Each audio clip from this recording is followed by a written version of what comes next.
পাঁচটি আমল করার বিনিময়ে যে তিনটি পুরস্কার দান করব, তার ভেতর থেকে এক নাম্বার পুরস্কার হচ্ছে আমি সর্বদাই মুসলমানদের সাথেই থাকবো। সুবহানাল্লাহ বলেন।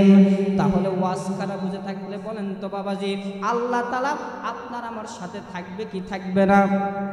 এখন বলেন তো বাবাজি, আল্লাহ যদি আপনার আমার সাথে থাকে তাহলে দুনিয়ার কারো দরকার আপনার আমার আছে? এ জোরে বলেন আছে। আর কারো দরকার নাই, কারণ আল্লাহ তাআলা আপনার আমার সর্বদাই সাথে থাকবে। কিন্তু আল্লাহ তাআলা আপনার আমার সাথে থাকার পরেও আমাদের ভেতরে কিছু মুসল্লি আছে, ও গরু নিয়া, ছাগল নিয়া, হাঁস নিয়া, মুরগি নিয়া পোলা বানাইয়া ও ভণ্ড বাবার মাজারে যায় চায়, আছে না নাই? এ জোরে বলেন আছে না নাই? তাহলে ওয়াজখানা বুঝে থাকলে বলেন তো, আল্লাহ তাআলা আপনার আমার যদি সাথে থাকে তাহলে কোনো ভণ্ড বাবার দরবারে চাওয়ার দরকার আছে? এ জোরে বলেন আছে। জিন্দেগি তো ওর একটা পুত্র সন্তান হয় না, জোরে বলেন কি? পুত্র সন্তান, দুইটা সন্তান হয়েছে, তিনটা সন্তানের বেলায় সন্তান হয় না। দুইটা পুত্র সন্তান হয়েছে, একটা কন্যা সন্তান হয় না। ও মরক পোলাও নিয়া বাবার দরবারে যাইয়া কয়, একটা বেটা দে রে বাবা, একটা বেটা দে, নামাজ রোজা কামাই চাই না, মাটি দিব কে রে বাবা, হু বাবা, হু বাবা, আছে না নাই? এ জোরে বলেন আছে না নাই? এই বাটপার গুলি আপনার আমার ইমানগুলোকে ধ্বংস করার জন্য এই মাজার নিয়ে বসে গেছে। এখানে যাইয়া আল্লাহর জিকির নিয়ে ওরা খেল তামাশা করে, আছে না নাই? জিন্দেগিতে আপনারা কি শুনছেন? লা ইলাহা ইল্লাল্লাহু মুহাম্মাদুর রাসূলুল্লাহ সাল্লাল্লাহু আলাইহি ওয়াসাল্লাম, এর ভিতরে ইল্লাল্লাহ ইল্লাল্লাহ বলে জিকির করা যাবে না। আহলে হাদিস ভাইরা বলে এটা নিয়ে মারামারি শুরু হয়ে গেছে। আর হু হু করা, এটা কি জিকির? লা ইলাহা ইল্লাল্লাহ নিয়ে যদি মারামারি হয় তাহলে হু হু নিয়ে মারামারি হওয়ার দরকার আছে না নাই? কিন্তু বাংলাদেশের ভেতরে হু নিয়ে কখনো মারামারি নাই। এই মুসলমানের সন্তানরাই ভণ্ড বাবার দরবারে যাইয়া খাড়া হয়ে তারা নাচতেছে আর জিকির করতেছে। চিল্লায় বলেন নাউজুবিল্লাহ। মুসলমান ভাইরা আমার, এ দোস্ত, এই ভণ্ড বাবার মুরিদদের নামাজ লাগে না, রোজা লাগে না, এর তো দাড়ি নাই, টুপি নাই, কোনো কিছু নাই, এর মুখের ভেতরে আছে খালি বড় বড় মোষ। জোরে বলেন কি? এটা মোষ নয়, মোষ নয়, এটা জয়পুরহাট জেলার হাইব্রিড ধানের গোস। কি বাবা? জয়পুরহাট জেলার হাইব্রিড ধানের গোস। নামাজ লাগে না, রোজা লাগে না, কিচ্ছু লাগে না, মুই আবার পীর হয়ে বসে গেছে, ওর মুড়িদেরা যাইয়া পায়ে আবার চাটাচাটি করতেছে। নাউজুবিল্লাহ বলেন। আপনারা যারা ইন্টারনেট চলান, ইন্টারনেটের ভেতরে সার্চ দিবেন, দেখবেন ভণ্ড বাবাগুলি চলে আসবে। পাও চাটাচাটির কত যে মানুষ ভাই, অভাব নাই। তাহলে এই ডিজিটাল বাংলাদেশে আসে, এই সতর্কগুলি করার দরকার আছে না নাই বলেন? এগুলো যদি আমরা ওয়াজ না করি, এই ভণ্ডগুলিকে যদি আমরা ওয়াশ না করি, তাহলে কিয়ামতের ময়দানে আল্লাহ তাআলা বলবে, তোকে ওয়াজ করার সুযোগ দিলাম, কোরআন শিক্ষা দিলাম, আলেম বানায় দিলাম, কিন্তু তুই এই ভণ্ডদের বিরুদ্ধে গলি না, তুই জাহান্নামে যা। তো আমি বাবা জাহান্নামে যাইতে চাই না, এই কারণে এই ভণ্ডদের বিরুদ্ধে একটু বলার দরকার আছে না নাই? এ জোরে বলেন আছে না নাই? মুসলমান ভাইরা আমার, এই বাবার মুরিদদের নামাজ লাগে না, রোজা লাগে না, এদেরকে নামাজ পড়ার কথা বললে এরা রাস্তা দিয়ে মোবাইলে গান চালু কইরা দেয়া যায়। গানটা কি আপনারা শুনবেন? শুনবেন? বাবা ভান্ডারি নামাজ রোজা কেন করব, বাবার পায়ে তেল মারিব, রোজ হাসরে বাবাই করবে পার, আমি পাপী গুনাহগার, বাবাই আমায় করবে পার, কলমার কাগজ সারা করছে মাস্টারি, বাবা দয়াল ভান্ডারি। চিল্লা বলেন নাউজুবিল্লাহ। মুসলমান ভাইরা আমার, এরকম গান বাংলাদেশের ভেতরে আছে না নাই? এই মুরিদদের নামাজ লাগে না, এই মুরিদদের রোজা লাগে না, এরা দুনিয়ার বুকে শুধু খায় আর মানুষদের ইমানগুলোকে ধ্বংস করে দেয়। বাংলাদেশের ভেতরে কত বাবা বাহির হয়েছে, আজা বাবা, খাজা বাবা, ভণ্ড বাবা, কেবলা বাবা, ফতে বাবা, কোরআন বাবা, বিড়ি বাবা, গাজা বাবা, ঠেলাঠেলি বাবা, জুতা বাবা, বর্তমানে বাহির হয়েছে ও বাটপার ফ্যান বাবা। কি বাবা? ফ্যান বাবা। এই বাটপার কি করে জানেন? এর দরবারে যত মুরিদেরা যায়, এই বাটপার সমস্ত মুরিদদেরকে একটা মাথার সামনে ফ্যান ঘুরতেছে, এই ফ্যানটাকে হাত দিয়ে থামায়া ফ্যান থেকে বালু নিয়ে মানুষের মাথায় মুছে দিতেছে আর কইতেছে বাবার বরকত। জোরা বলেন কি? বরকত। এগুলো কখনো বরকত হইতে পারে বাবা? এগুলো কখনো বরকত হইতে পারে না। এই বাটপারদের তো বাংলাদেশের ভেতরে থাকার জায়গা দেওয়াই হতো না, কিন্তু আমরা সঠিক কোনটা ভুল কোনটা বুঝি না বিধায় এদেরকে বাংলাদেশে থাকতে দিয়েছি। চিল্লায় বলেন ঠিক কিনা? মুসলমান ভাইরা আমার, দুনিয়ার বুকে সবচাইতে বড় আল্লাহর ওলি হইতেছেন বিশ্বনবী, দুনিয়ার বুকে সবচাইতে বড় নেতা হইতেছে মুহাম্মদ রাসূলুল্লাহ। কিন্তু বাংলার জমিনে কখনো কি আপনারা শুনেছেন যে মুহাম্মদ নবীর নামে কোনো মাজার হয়েছে? জোরে বলেন হয়েছে? দোস্ত, আরব দেশের ভেতরে যায় দেখবেন, ওই আরব দেশের ভেতরে বিশ্বনবীর যেই জায়গায় কবর, ওই জায়গার ভেতরে আপনি কখনো সেজদা দিতে পারবেন না, আপনি কখনো গরু দিতে পারবেন না। যদি মাজারে গরু দেওয়া জায়েজ হতো তাহলে নবীর কবরের সাইডে প্রত্যেক দিন 100টার উপরে গরু থাকতো। নবীর মাজারে যদি গরু দিয়া বকরি দিয়া জায়েজ হতো তাহলে নবী তো পৃথিবীর বুকে সবচাইতে বড় নেতা, তাহলে নবীর কবরে প্রত্যেক দিন 200টার উপরে গরু থাকতো কি থাকতো না? জোরে বলেন, থাকতো কি থাকতো না?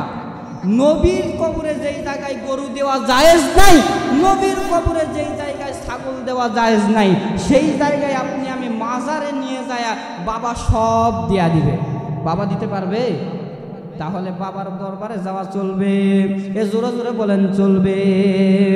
খাজার নামে মাজার দিয়া দেখাই যারা খাজার শান, দিনে করে ভণ্ডামি আর রাত্রে হেমারে গাজায় টান। চিল্লায় বলেন ঠিক কিনা? টুপিদারি নাই কো তাহার, আসে শুধু মোস, সুন্নতের খবর নাই সে আশেকে রাসূল। মাজারে সারা বেলা চলে শুধু গাজার মেলা, ঠিক কিনা? ইমান আমল ধ্বংস হবে, থাকবে না তাদের ইমান, দিনে করে ভণ্ডামি আর রাত্রে হেমারে গাজায় টান। আপনাদের কি খারাপ লাগতেছে? আপনাদের বাবার বিরুদ্ধে বলি নাই বাবা, আমার বাবার বিরুদ্ধে বলি নাই, আমিও পীরদেরকে ভালোবাসি, আপনারাও পীরদেরকে অবশ্যই ভালোবাসবেন। যেগুলো হক্কানি পীর, যারা উলামাই কেরামের সহবতে আছে, যারা কুরআন সুন্নাহ অনুযায়ী চলে, এদের দরবারে আপনারাও যাবেন, আমাদেরকেও যাওয়ার দাওয়াত অবশ্যই করবেন। কিন্তু যেগুলো বাবা আপনার আমার ইমানগুলোকে ধ্বংস করে দিবে, এই বাবাদের বিরুদ্ধে আমরা বলবো, হক্কানি বাবাদের বিরুদ্ধে কখনো বলবো। এই জন্য আপনারা রাগ করবেন না মুসলমান ভাইরা আমার। তাহলে আল্লাহ তাআলা বললেন 5টি আমল করতে পারলে আল্লাহ তাআলা 3টা পুরস্কার দেয়া দিবে। 1 নাম্বার পুরস্কার হচ্ছে আল্লাহ তাআলা বলো যে ক্বালান নাবিয়্যু সাল্লাল্লাহু আলাইহি ওয়াসাল্লাম ইন্নী মাআকুম, আল্লাহ রাব্বুল আলামিন সর্বদাই মুসলমানদের সাথেই থাকবেন। এরপরে 2 নাম্বার পুরস্কার আপনারা কি শুনবেন? জোরে বলেন শুনবেন। 2 নাম্বার পুরস্কার হচ্ছে নবী আমার কয় 2 নাম্বার পুরস্কার কিয়ামতের ময়দানে যখন সমস্ত মানুষেরা কষ্টের ভেতরে লিপ্ত হয়ে যাবে, সব মানুষগুলি এই চিল্লাইতে চিল্লাইতে যখন লাফালাফি শুরু করে দিবে, সমস্ত মানুষেরা এদিক সেদিক যখন দৌড়াদৌড়ি করা শুরু করে দিবে, এই যে 9,30,00,000 মাইল দূরে সূর্য, এই সূর্যটা যখন মাথার উপরে চলে আসবে, কোনো মানুষ সেই দিন আর পার পাবে না, কোনো মানুষ আর সেই দিন দৌড়াইয়া পালাতে পারবেন না, সবার মাথার মগজগুলি টাস টাস করে ফেটে যাবে। কিয়ামতের ময়দানটা মানুষের মাথার মগজে যখন সমুদ্র হয়ে যাবে, আমার আল্লাহ তাআলা কয় 5টি আমল করতে পারলে 2 নাম্বার পুরস্কার হচ্ছে ওই কিয়ামতের ময়দানে আল্লাহ তাআলা আপনাকে আমাকে আরশের নিচে ছায়া দিবে। সুবহানাল্লাহ বলেন, জোরে জোরে বলেন সুবহানাল্লাহ। মুসলমান ভাইরা আমার, এ দোস্ত 2 নাম্বার পুরস্কার আল্লাহ তাআলা দিবে, কিন্তু এর ভেতরে 2টা শর্ত আছে। জোরে বলেন কয়টা? 2টা শর্ত। 1 নাম্বার শর্ত হচ্ছে আল্লাহর নবী বিশ্ব নবী হাদিস শরীফের ভিতরে বলেন, আদ-দাইসু লা ইয়াদখুলুল জান্নাহ, দায়ুসরা কখনো জান্নাতে প্রবেশ করবে না। বিশ্ব নবীর কথা শুনিয়া সমস্ত সাহাবায়ে কেরাম নবীর সামনে আসিয়া কয়, নবী গো,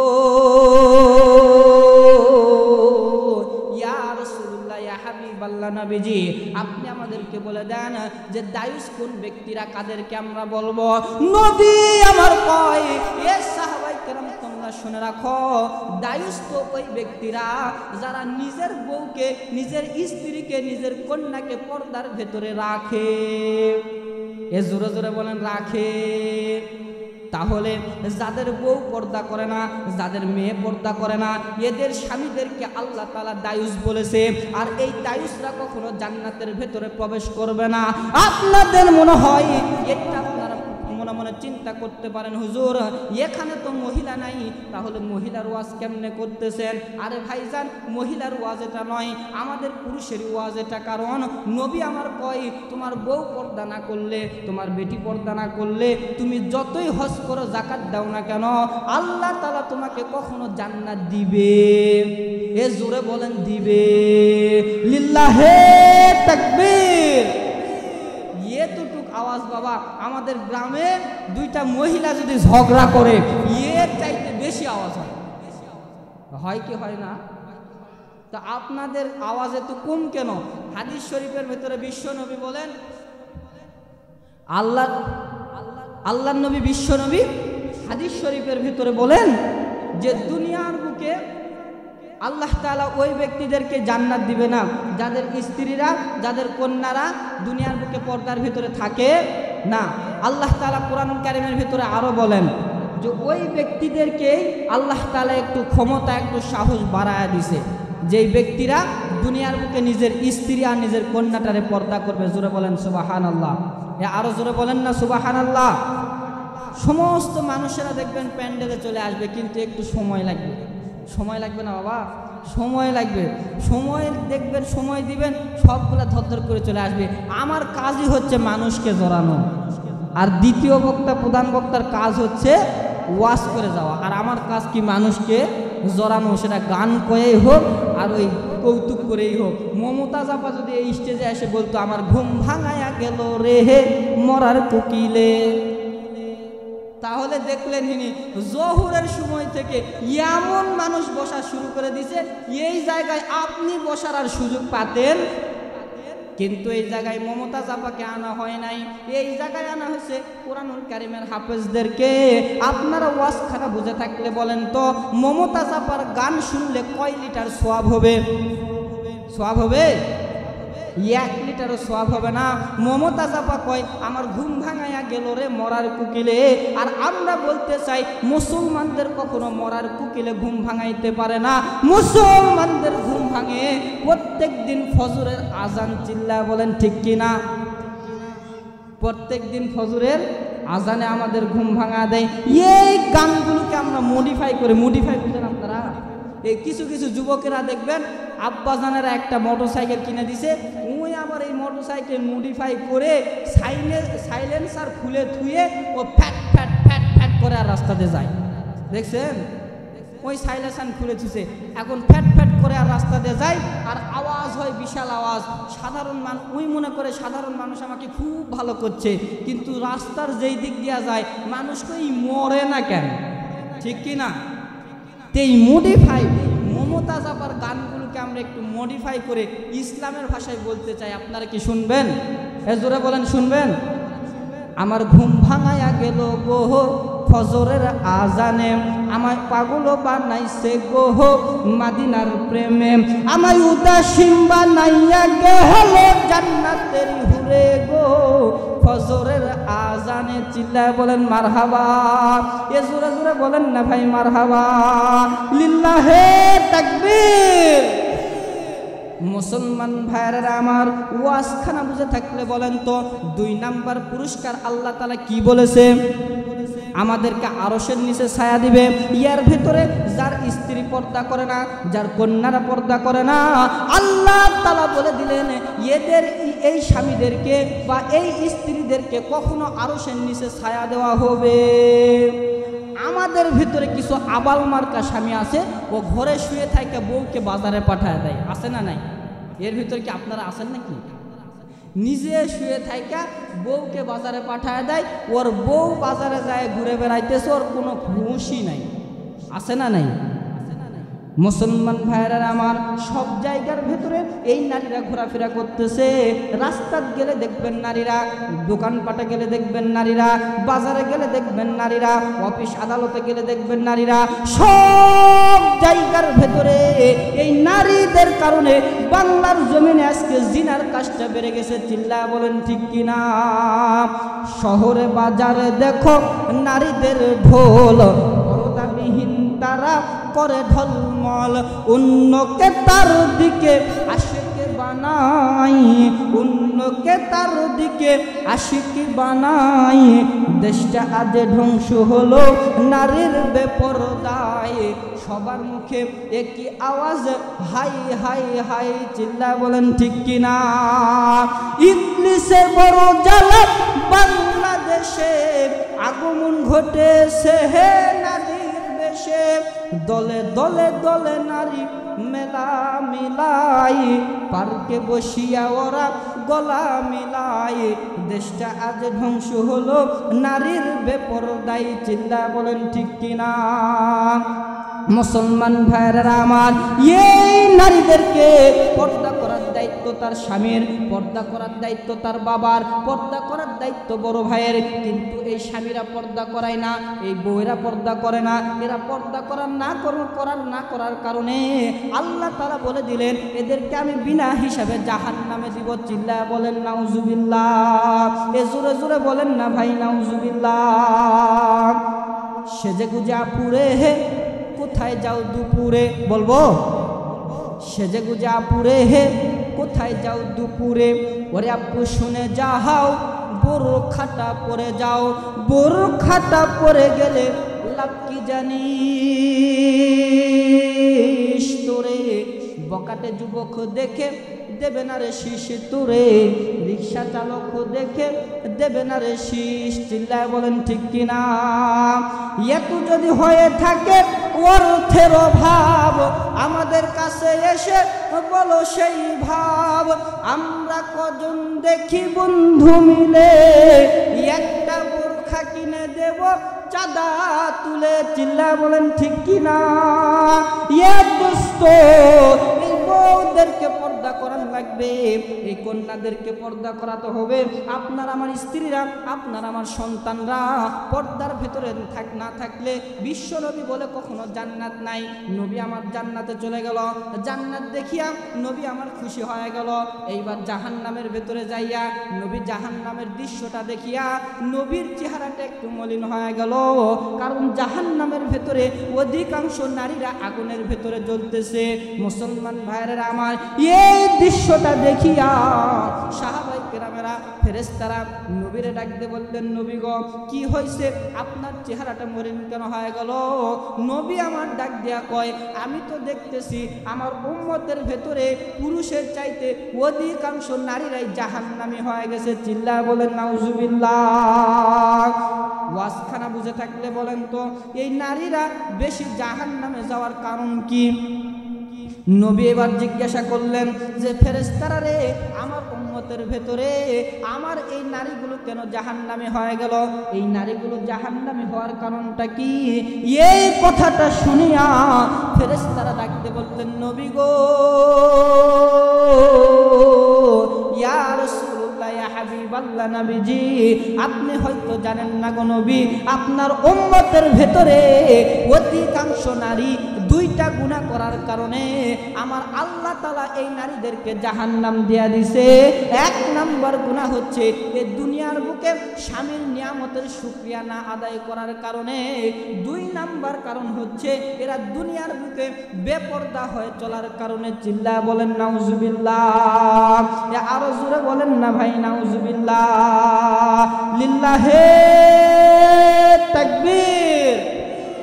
মুসলমান ভাইয়েরা আমার, তাহলে এই নারীদেরকে পর্দা করাতে হবে। এই নারীরা পর্দা না করলে কখনো জান্নাতের ভেতরে নারীরা যাইতে পারবে না। আমাদের ভেতরে এমন এমন নারী আছে যারা বয়স্ক হয়ে গেছে, তারপরও তারা পর্দা করে। এ জোরে বলেন করে। 60 বছরের বুইরা নানি লিপস্টিক লাগায়, বলবো? এ জোরে বলেন বলবো? 60 বছরের বহিরা নানি লিপস্টিক লাগায়, শর্ট কামিজ বহিরা নানি রাস্তা দিয়া যায়। এসব দেখা বহিরা নানা করে হাই রে হাই। 60 বছরের বহিরা নানি লিপস্টিক লাগাই, চিল্লা বলেন ঠিক কিনা? নারী গুণরে চলতে কইছে মা ফাতেমার মতো, এরা দেখি চলে এখন নাই কাদের মতো। আরে নারী গুণরে চলতে কইছে মা ফাতেমার মতো, এরা দেখি চলে এখন বেটা মানুষের মতো। ওরে মাথার না মাথাতে নাই, ওরে মাথার না মাথাতে নাই, গলাই হাতে লয়। রাগ করেন না ভাই বোনেরা, দুখান কথা কই, চিল্লা বলেন মারহাবা। এরকম মহিলা বাংলার জমিনে এখনো আছে না নাই? এ জোরে বলেন আছে। পারার দায়িত্ব কি ওই পাড়ার মানুষের নাকি আমাদের? জোরে বলেন কাদের? আমাদেরকে পর্দা করাইতে হবে। এই নারীদের পর্দা না করার কারণে আমাদের ইমানগুলো নষ্ট হয়ে গেল। তারা চোখে দেয় মাস্কারা, যুবকের কামসারা, পরে তারা হাই হিল, যুবকেরা করে কিলকিল। টানা না না না, এই এলাকার যুবকদের কোথায় জয়লা গেল তোমরা বুঝলা না? নারীর স্বাধীনতার দেশ, সব কিছু শেষ, আমরা কেঁদে কেঁদে মরি। 18 কোটি জনগণের নাকের ডগায় রশি লাগাইয়া ঘুরাই, ওরাই 2 জন নারী, চিল্লা বলেন ঠিক কিনা? আপনারা কি রাগ করলেন? আমি কিন্তু দলের কথা বলি নাই। আমাদের নেতা কি নারী না পুরুষ? এ জোরে বলেন। এখন না হয় পুরুষ হয়েছে, আগে কি ছিল? নারী ছিল। আপনারা কি রাগ করতেছেন? আমি কিন্তু কোনো দলের কথা বলি নাই বাবা। এখানে বিভিন্ন দলের লোক থাকতে পারেন, আপনারা কখনো মন খারাপ করবেন, আমি কোনো দলের বিরুদ্ধে বলি নাই। আমি আপনাদেরকে বুঝাইতেছিলাম সব জায়গায় আমরা নারীগুলোকে সিটিং ফিটিং করে দিছি, যাতে করে আমরা এই নারীদের কারণে জাহান্নামে যাইতে পারি, ঠিক কি না? বাজারে যাবেন সেখানেও নারী, অফিস আদালতে যাইবেন নারীর স্বাক্ষর ছাড়া আপনার কখনো চাকরিই হবে না। আছে এরকম? আছে। এই নারীগুলোকে পর্দা করার দরকার আছে না বাবা? এই সমাজে এই নারীগুলো পর্দা করার না করার কারণে আমাদের ইমানগুলো নষ্ট হয়ে যাইতেছে। এই নারীরা পর্দা করে না, যুবকেরাও কখনো নামাজ পড়ে। মুসলমান ভাইয়েরা আমার, তাহলে আপনারা কি ওয়াজ ভুলে গেছেন? আল্লাহ তাআলা বললেন 5টি আমল করতে পারলে আল্লাহ তাআলা 3টি পুরস্কার দিবে। তার ভিতরে ওয়াজখানা যদি মনে থাকে, 1 নাম্বার পুরস্কার কি? জোরে বলেন। 1 নাম্বার পুরস্কার ভুলে গেছেন আপনারা, মনেই নাই। 1 নাম্বার পুরস্কার হচ্ছে আল্লাহ তাআলা সর্বদাই আপনার আমার সাথেই থাকবে, সুবহানাল্লাহ বলেন। 2 নাম্বার পুরস্কার আল্লাহ তাআলা বললেন, আমার উম্মতরা, আমার বান্দারা দুনিয়ার বুকে 5টি আমল করতে পারলে 2 নাম্বার পুরস্কার হচ্ছে আমার বান্দাদেরকে আমি আরশের নিচে ছায়া দিব, সুবহানাল্লাহ বলেন।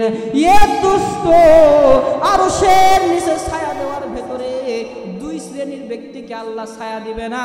1 নম্বর হচ্ছে যারা স্ত্রীদেরকে পর্দার ভেতরে রাখে। এই কারণে কোরআনের আইন চালু না হওয়ার কারণে দেখবেন হুজুরের বেটি ধরা পড়েছে, মেম্বরের বেটির খবর নাই, চেয়ারম্যানের বেটি ভাগে গেছে। এই বাংলার জমিনে কোরআনের আইন যতদিন চালু হবে না, বাংলার জমিন থেকে কখনো জিনা বেবিচার উঠবে। এ জোরে বলেন উঠবে।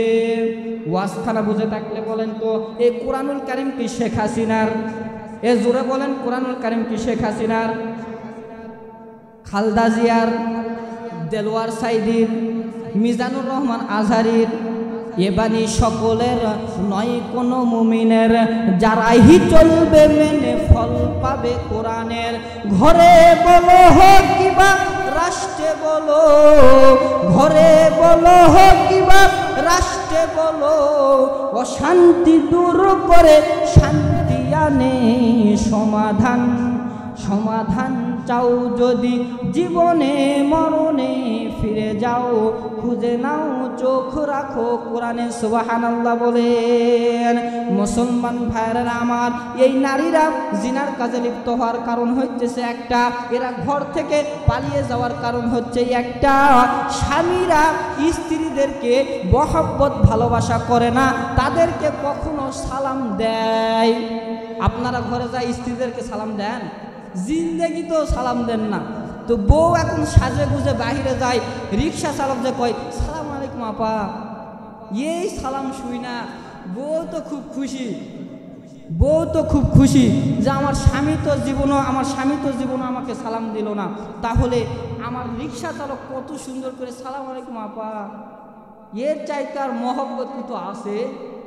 এই সালাম শুনে বউ খুশি। আমরা ঘরের ভিতরে যাই কই জরিনা, ওর ঠোঁটত আছে লিপস্টিক, ওই কছে আসছি, ঠিক আছে? এজুরে বলেন ঠিক? মুসলমান ভাইয়েরা আমার, এই ওয়াজগুলোকে বাদ দেন না গো বাবা, এলা বাস্তব কথা আপনাদেরকে আমি বলতেছি।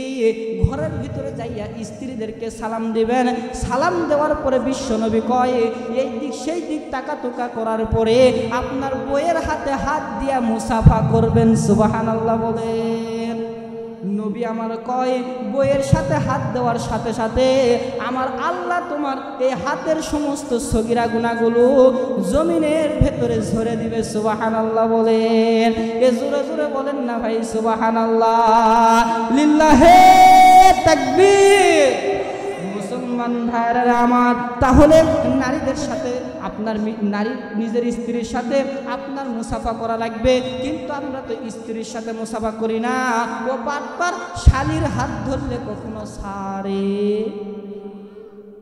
আর বিয়াই যদি হয়তো খবর শেষ, আসসালামু আলাইকুম, খবর কি বিয়াই, আপত্তি না থাকলে দুইখান কথা কইবার চাই, আমার আল্লাহ কই তোর জুতা দিয়া পিটাবার চাই।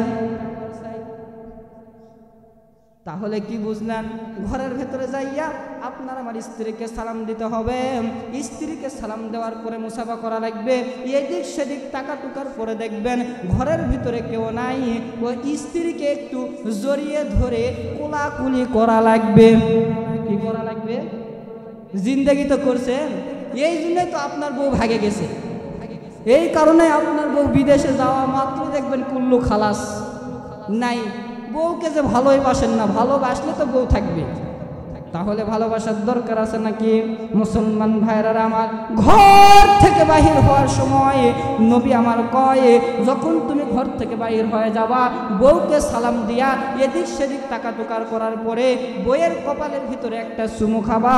আর আমরা ঘর থেকে বাহির হওয়ার সময় বলি জরিনা গেলাম গরুগুলা দেখিস, ঠিক? এ জোরে বলেন ঠিক? বইয়ের হাতে আসিল প্লাস্টিকের জগ, ধাস করে থুয়ে কয় তুই পরে মরিস, ঠিক? এ জোরে বলেন ঠিক? এই সবগুলো বাদ দিয়ে রাখবে। খারাপ লাগতেছে আপনাদের?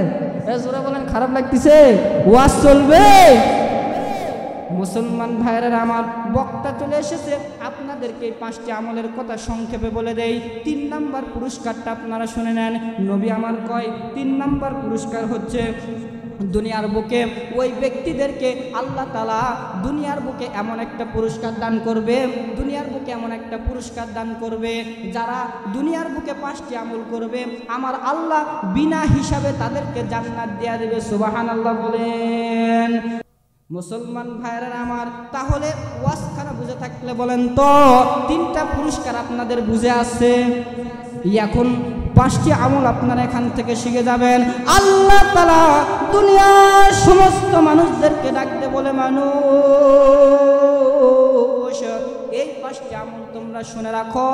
আল্লাহ তাআলা বলেন লা ইন আকামতুমুস সালাতা ওয়া আতাইতুমুজ যাকাতা ওয়া আমানতুম বিরাসূলি ওয়া আযযারতুমুহুম ওয়া আকরাদতুমুল্লাহা করদান হাসানা।